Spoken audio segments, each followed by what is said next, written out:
Hello everyone. Pregnancy इन RH negative women के इस topic के अंदर जो दूसरा पार्ट हम डील करने जा रहे हैं, यहाँ पर हम डिस्कस करेंगे कि एलो इम्यूनाइजेशन क्या है, इसके बेसिक कंसेप्ट को समझेंगे। इसके पहले वाले पार्ट में हमने डिस्कस किया था कि RH इनकम्पैटिबिलिटी क्या होती है। अगर आपने वो वीडियो नहीं देखा है तो उसे आप ज़रूर देखें। उस वीडियो का लिंक मैंने डिस्क्रिप्शन बॉक्स में दिया है। एंड नाउ यहाँ पर हम डील करने वाले हैं एलो इम्यूनाइजेशन के बारे में।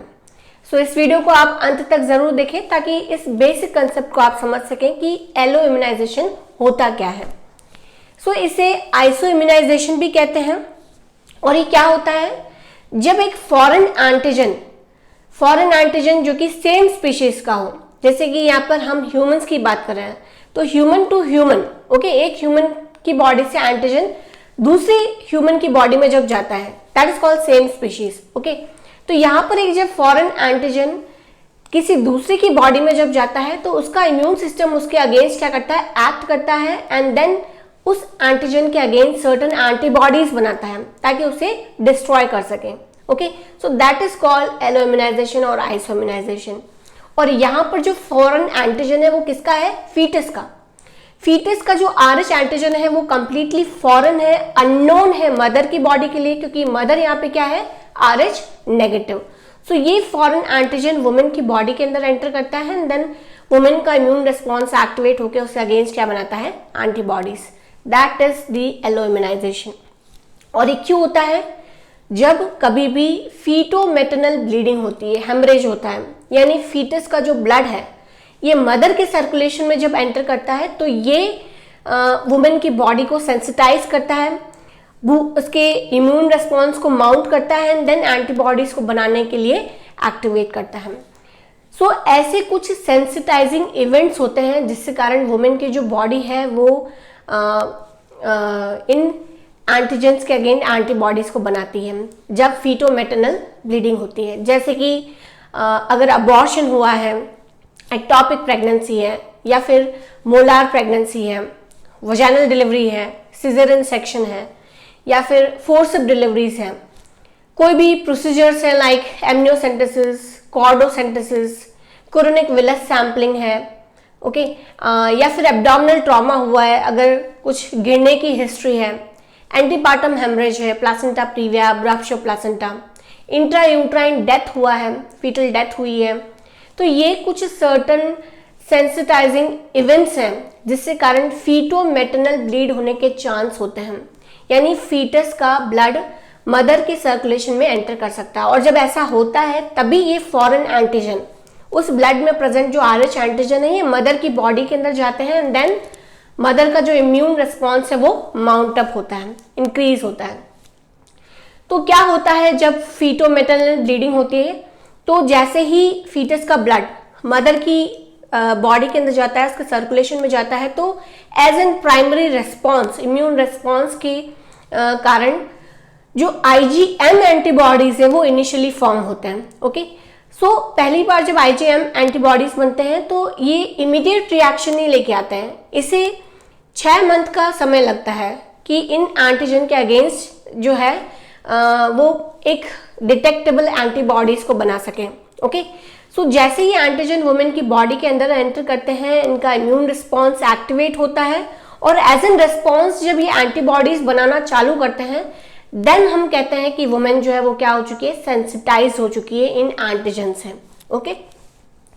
नाउ क्योंकि यहाँ पर जो फर्स्ट एंटीबॉडीज बने हैं वो IgM है, और IgM का जो साइज होता है, इन मॉलिक्यूल्स के जो साइज होते हैं ये बहुत बिगर होते हैं, लार्जर होते हैं, इसलिए ये इजीली फर्स्ट प्रेगनेंसी के दौरान प्लासेंटा को क्रॉस करके मेटर्नल सर्कुलेशन से जब प्लासेंटल बेड पे एक्सचेंज होता है तो वहां से ये इजीली फीटस के सर्कुलेशन में एंटर नहीं कर पाते हैं, जिससे कारण क्या होता है कि जो पहली प्रेगनेंसी होती है वो बच जाती है और पहली प्रेगनेंसी जो है वो इजीली कंप्लीट हो जाती है एंड फीटस में भी डिलीवर्ड इजीली, ओके। लेकिन दोबारा जब वुमेन प्रेग्नेंट होती है और सेम पॉजिटिव फीटस को कैरी करती है तो अगली बार वो वुमेन ऑलरेडी सेंसिटाइज हो चुकी होती है, उसका इम्यून सिस्टम जो है वो माउंट अप हो चुका होता है और ऑलरेडी वो अपने मेमोरी में स्टोर कर चुकी होती है कि हाँ ऐसा कुछ एंटीजन है जिसके अगेंस्ट जो एंटीबॉडीज है हमें सेंड करनी है।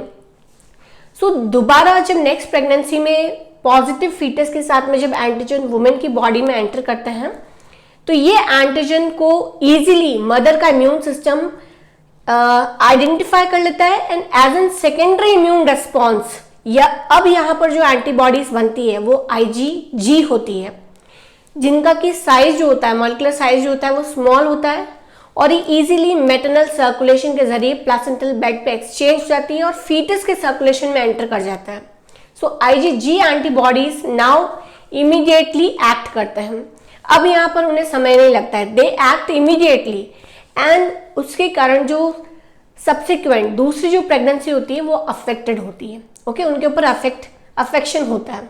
तो यहाँ पर एज एन प्राइमरी रेस्पॉन्स को एक्टिवेट करने के लिए बहुत ही इंपॉर्टेंट ये जरूरी है कि जब इनिशियली फीटो मैटरनल ब्लीड अगर होता है तो उसमें एटलीस्ट 0.1 ml ब्लड जो है वो फीटस से मदर की ओर जाए, तभी इम्यून रेस्पॉन्स जो है वो सेंसिटाइज होता है और एक्टिवेट रहता है। ओके, एटलीस्ट 0.1 ml एंटर करना जरूरी है। तो मैंने यहाँ पे कुछ जो सेंसिटाइजिंग इवेंट्स के बारे में बताया था कि कौन कौन से ऐसे इवेंट होते हैं, दैट इज इनफ। ये इतने लार्जर अमाउंट होते हैं कि वुमेन के इम्यून रेस्पॉन्स को एक्टिवेट करने के लिए काफी होते हैं। ओके, तो इसके तहत वुमेन का जो इम्यून रेस्पॉन्स पहले प्राइमरी रेस्पॉन्स लेके आता है, लेकिन जैसे ही सेकेंड प्रेगनेंसी कंसीव होती है उसी के साथ में IgG एंटीबॉडीज जो होते हैं ये फीटस की ओर ट्रैवल करते हैं।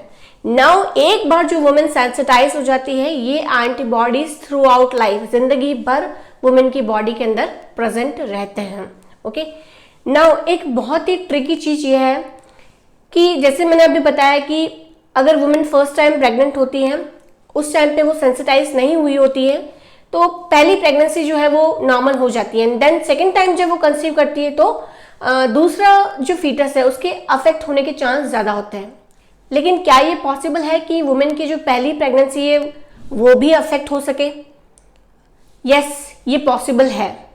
सपोज अगर वुमेन की पुरानी हिस्ट्री है कि ब्लड ट्रांसफ्यूजन हुआ है, सपोज ब्लड ट्रांसफ्यूजन हिस्ट्री के अंदर अगर पहले ही अगर वो सेंसिटाइज हो चुकी हो, सपोज RH नेगेटिव वुमेन है, अगर उसको पहले ही ब्लड ट्रांसफ्यूजन के जरिए RH पॉजिटिव मिस्टेकनली अगर एडमिनिस्टर और ट्रांसफ्यूज कर दिया गया है तो वुमेन उसी दौरान सेंसिटाइज हो चुकी होगी।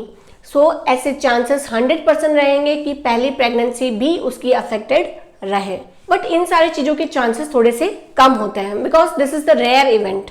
ओके, बट हाँ पॉसिबल है कि अगर मिसमैच ट्रांसफ्यूजन हुआ है तो पहली प्रेगनेंसी भी अफेक्ट हो सकती है। तो यहाँ पर इस सेकंड पार्ट के अंदर हमने समझा कि एलो इम्यूनाइजेशन या फिर आइसो इम्यूनाइजेशन क्या होता है, इसका बेसिक कंसेप्ट क्या है, कैसे antigen foetal RH antigen women की बॉडी में एंटर करते हैं, वुमेन जो है उसके अगेंस्ट एंटीबॉडीज बनाती है और फीटस की ओर ट्रैवल करने में ये हेल्प करती है।